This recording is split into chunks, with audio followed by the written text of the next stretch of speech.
Hello friends, આપણે chapter number 4 ગાણિતિક અનુમાનનો સિદ્ધાંત principal of mathematical induction PMI એનો અભ્યાસ કરી રહ્યા છીએ.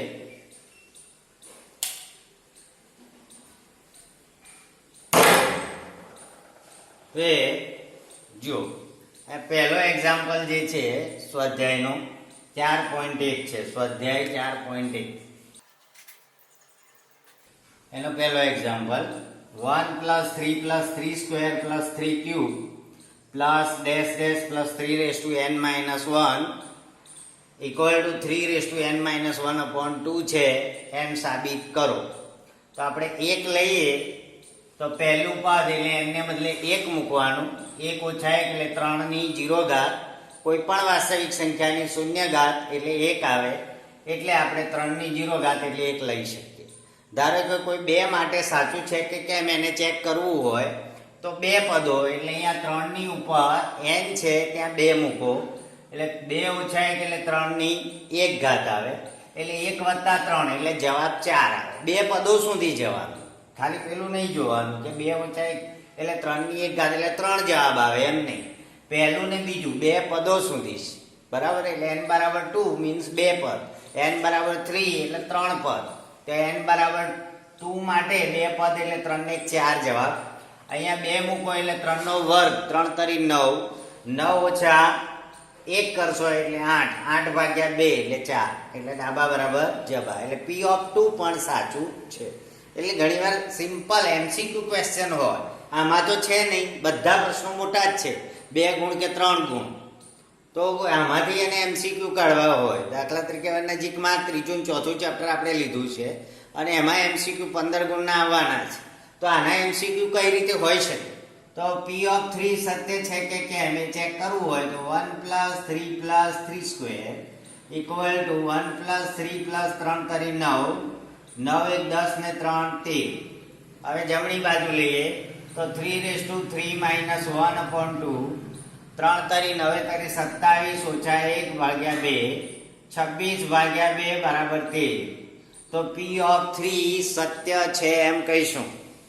n = 3 માટે P(3) સત્ય છે એમ કહીશું. તો આ રીતે P(3) = ખાલી જગ્યા વગેરે હોઈ શકે.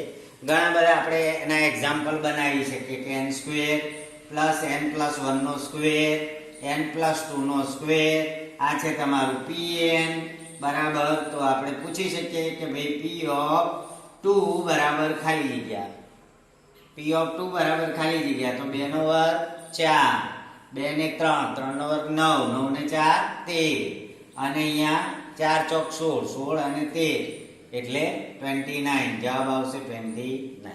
આ થયો MCQ. એટલે આ વસ્તુ સાથે સાથે સમજાવવી પડે કે ભાઈ મોટા એક્ઝામ્પલ તો 4.1 માં છે પણ MCQ ક્યાં છે? તો આ વસ્તુ વાત કરીએ આપણે. હવે આ તો 1 માટે તો આવડી જ ગયું.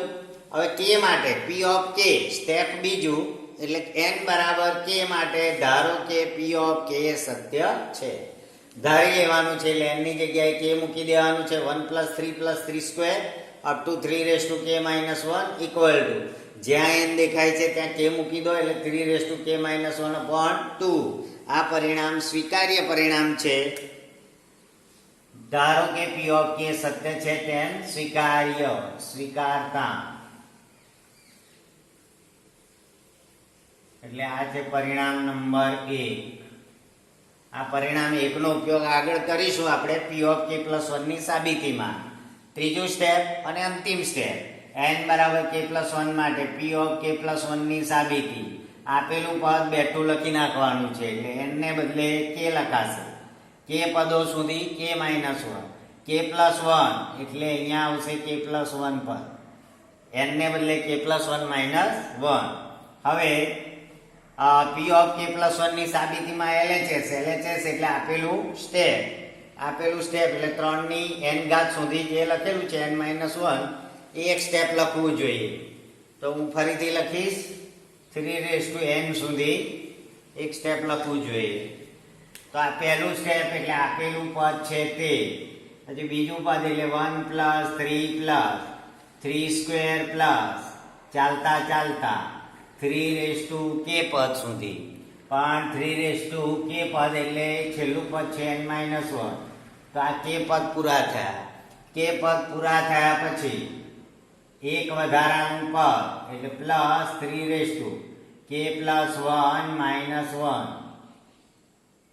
એક વધારાનો સ્ટેપ એટલે k + 1 - 1 એટલે ઇક્વલ ટુ આ જે છે પરિણામ 1 આવી જશે. પરિણામ 1 તમે સ્વીકાર્યું છે તે 3k - 1/2 એ સ્વીકારેલું પરિણામ મૂકી દેવાનું છે.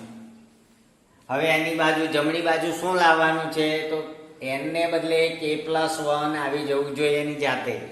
3k + 1 - 1/2 જવાબ લાવવાનો છે. તો આ સાબિત કરવું પડે એવું લખીશું આપણે. શું સાબિત કરવું પડે? n માટે 3n-1, તો k + 1 માટે આ સાબિત કરવું પડે. સાબિત કરવું પડે.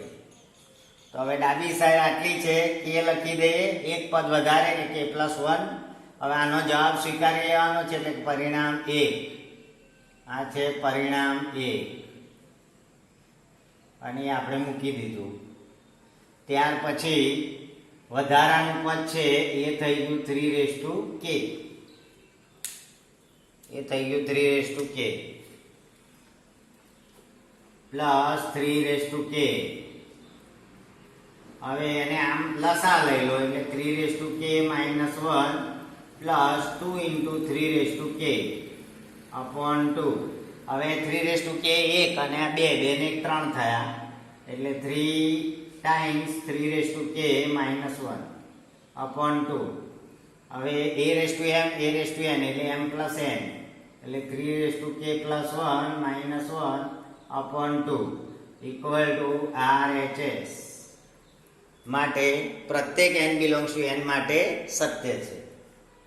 માટે pk implies p of k + 1. આમ p of k implies p of k + 1 માટે પ્રત્યેક n belongs to n pn સત્ય છે. જે સાબિત કરવાનું હોય આપણે લખવાનું. વચ્ચે 2-3 દિવસની ગેપ પડી તો ફરી વાર આપણે ચેક કરી લઈશું. બહુ મજા આવશે. બહુ સરળ દાખલો છે. n એટલે k માટે સ્વીકારી લેવાનું અને k + 1 માટે સાબિત કરવાનું. એટલે જ્યાં n દેખાય ત્યાં k + 1 મૂકવાનું. એટલે આટલા પદો છે એ સ્વીકાર્ય પદો છે. એટલે પરિણામ 1 છે એ તમારે અહીંયા મૂકી દેવાનું. જ્યાં લખ્યું છે ત્યાં પરિણામ 1 પાછું મૂકી દેવાનું. એટલે એ બંનેનું સાદરૂપ આપો એટલે તમને જવાબ મળે.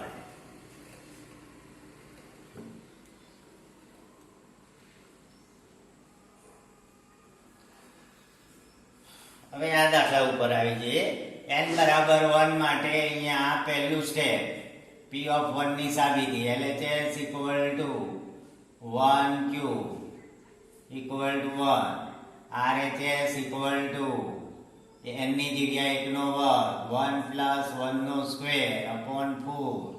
1 ગુણ્યા 2 નો વર્ગ એટલે 4/4 = 1. માટે p of 1 સત્ય છે. માટે p of 1 સત્ય છે.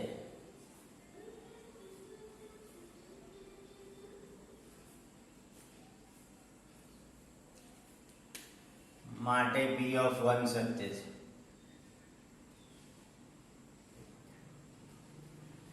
ચાલો n = k માટે પરિણામ સ્વીકારી લેવાનું. n = k માટે પરિણામ સ્વીકાર.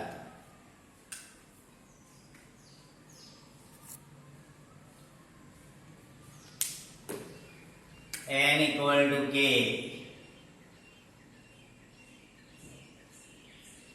માટે ધારો કે p of k સત્ય છે તેમ સ્વીકારતા.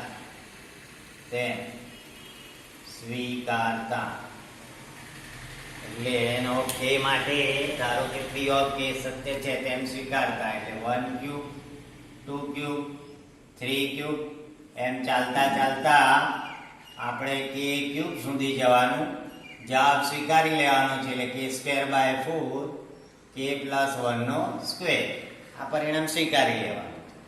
હવે n બરાબર k પ્લસ 1 માટે p ઓફ k પ્લસ 1 ની સાબિતી.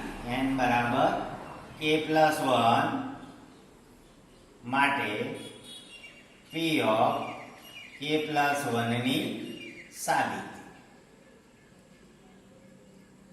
તો એના માટે જે પરિણામ છે એ n સુધી તો લખવાનું હોય છે, એટલે કે 1 નો ઘન, 2 નો ઘન, 3 નો ઘન, એમ ચાલતા ચાલતા k નો ઘન, k સુધી પૂરું થઈ ગયું, પ્લસ એક પદ વધારે k પ્લસ 1 નો ઘન બરાબર શું સાબિત કરવું પડે? તો n ને બદલે k પ્લસ 1 નો વર્ગ, n ને બદલે k plus 1 plus 1, k plus 1 plus 1 નો વર્ગ. એટલે અહીં લખી દઈએ આપણે k પ્લસ 1 નો વર્ગ n સ્ક્વેર ની જગ્યાએ, અને k પ્લસ 1 પ્લસ 1 નો વર્ગ અપોન 4. એટલે બીજા દાખલામાં મિક્સ ના થાય. આ થઈ ગયું. આ સાબિત કરવું પડે. એટલે સાબિત કરવું પડે, આખરે શું સાબિત કરવું પડે એ કહીએ તમને. k પ્લસ 1 પ્લસ 1 એટલે k પ્લસ 2, એટલે કે ખરેખર ઇક્વલ ટુ k પ્લસ 1 નો વર્ગ k પ્લસ 2 નો વર્ગ અપોન 4 સાબિત કરવું પડે. સાબિત કરવું પડે. હવે LHS કહીશું. એટલે LHS ઇક્વલ ટુ, હવે આપણી ડાબી સાઈડ 1 નો ઘન, 2 નો ઘન, 3 નો ઘન, 1 cube plus 2 cube plus 3 cube plus dash dash plus n cube, 1 cube plus 2 cube plus 3 cube plus dash dash dash dash plus k સુધી તો ગયા, પણ વધારાનું પદ k પ્લસ 1 નો ક્યુબ, એ વધારાનું શેપ લખવાનું છે. હવે k પદો સુધી તો પરિણામ 1 સ્વીકાર્ય છે. આ છે તમારું પરિણામ 1. અને પરિણામ 1 ક્યાં છે? તો આ રહ્યું પરિણામ 1. પરિણામ 1 તમને દેખાવું જોઈએ નરી આંખે. પરિણામ 1 જે સ્વીકારેલું છે તે. તો પરિણામ 1 છે સ્વીકારેલું, તેને આપણે મૂકી દઈએ અહીંયા પરિએ. એટલે પુટ હિયર, અહીંયા મૂકી દો પરિણામ 1. એટલે પરિણામ 1 આપણે મૂકી દઈશું. એનો જવાબ છે k સ્ક્વેર k પ્લસ 1 નો square upon 4 plus k plus 1 નો ક્યુબ. આ પરિણામ 1 મૂકી દીધું ને આ છેલ્લું સ્ટેપ તો ખરું. પરિણામ 1 એટલે આ જે છે એ સ્વીકારેલું મૂકી દીધું.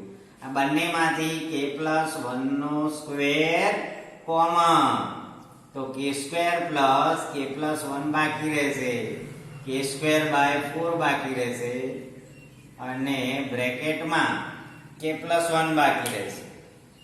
કારણ કે k પ્લસ 1 ની 3 ઘાત છે. k પ્લસ 1 નો સ્ક્વેર બાર કોમન, તો k પ્લસ 1 એક અંદર રહેશે, k સ્ક્વેર બાય 4 રહેશે, અને આ k પ્લસ 1 એક અંદર રહેશે. હવે 4 ને અંદર લઈ જાઓ એટલે તમારી પાસે આવશે equal to k plus 1 square, k square plus 4k plus 4, એ થયું બ્રેકેટમાં, અને અપોન 4 છે એને બહાર બોલાવી લે. એટલે k પ્લસ 1 નો સ્ક્વેર ઇન્ટુ k પ્લસ 2 નો સ્ક્વેર અને ડિવાઇડેડ બાય 4. તો ઇક્વલ ટુ RHS થાય ને થાય જ રાઈટ હેન્ડ સાઈડ. RHS જે સાબિત કરવાનું છે તે k પ્લસ 1 નો વર્ગ k પ્લસ 2 નો વર્ગ અપોન 4 સાબિત કરવું પડે. તો આ આવીને મળે જે સાબિત કરવાનું છે. LHS ઇક્વલ ટુ RHS, બંને same colour. LHS equal to RHS. એટલે પ્રત્યેક n belongs to n Pn સત્ય છે. માટે પ્રત્યેક n belongs to n Pn સત્ય છે. કારણ કે k સાચું તો k પ્લસ 1 પણ સાચું છે. કારણ કે p of k implies p of k plus 1. એટલે અહીંયા આપણી સાબિતી પૂરી. બંને એક્ઝામ્પલ થઈ ગયા. આ એક્ઝામ્પલ થોડા મોટા હોય છે, બીજું પેજમાં જોવું પડશે. Thank you.